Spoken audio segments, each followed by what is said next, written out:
So let me get this straight here, Mr. Romantic, quipped Stu. You're dragging your wife out to a sun-bleached dust farm to chase down lizards. Pretty much, agreed Davy, sipping an iced pineapple juice.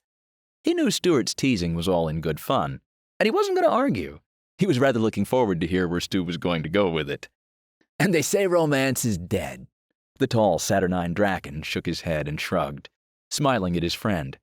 If you really want to impress her, maybe you can find a couple of snakes, or maybe a wild vulture to bring home as a pet. Get her a nice bouquet of carnivorous plants. Box of chocolate-covered cockroaches. For her, the plants! Davy failed to keep a straight face. Fitz and Rin were already howling, and Marie was snickering into her own drink, trying not to spray it everywhere. The carnivorous plant line had caught her by surprise.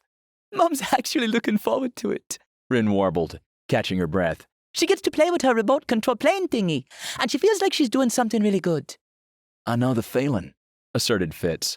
I'll be honest. I mostly wanted to come out here to see, everyone. He flushed slightly. You know, though, if it weren't for people out there making anti-venom, I wouldn't be here right now. I'm looking forward to helping someone else. It was bad enough when I knew you guys were on the way. Everyone had been there when Fitz had gotten bit. Stuart had navigated Davy. Rin had trailed behind, in case their panicked shortcut through the open fields down the island ended in disaster. Marie had been near the beach, helping Fran. We're glad you're here, Fitz, Davy said simply. You guys all... Fitz started, looking around. Stuart cut in. We're not going to do this right now. It's a beautiful day. You're welcome. Now drink your smoothie and be happy you exist. Marie threw her arms around Fitz's neck. You are a pretty cool guy.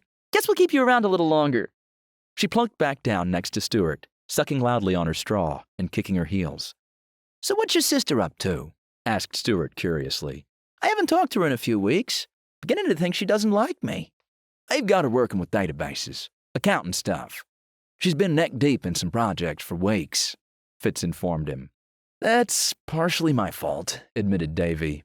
I should be helping her, and yet I'm out running around chasing lizards.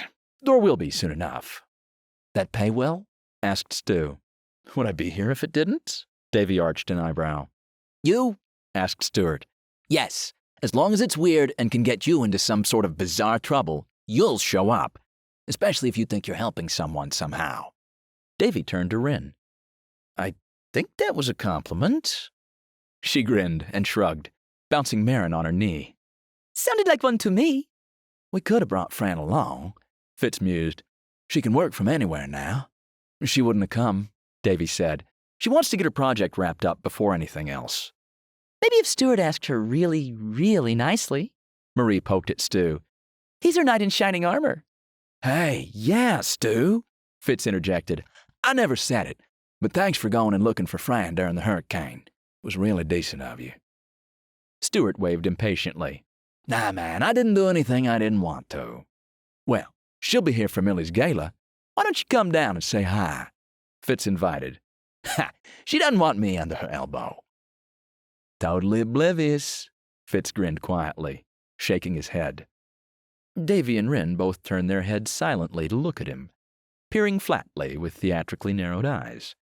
Davy had the good grace not to point out Fitz's own track record in that department, and Rin had the good grace not to pour her drink over his head. Okay, fine, smart guy, Stuart shot back. What's a clever young human girl with a career in communications ahead of her going to do with a lazy-ass Drachen from the islands? Rin passed Marin to Stuart without a word, as Davy cast his eyes skyward, pretending to think and trying desperately not to laugh. Stu studied the little half-Drachen tyke for a moment. Touché, he snorted, laughing in good-natured embarrassment. Davy grinned at everyone assembled and sighed. To be young again.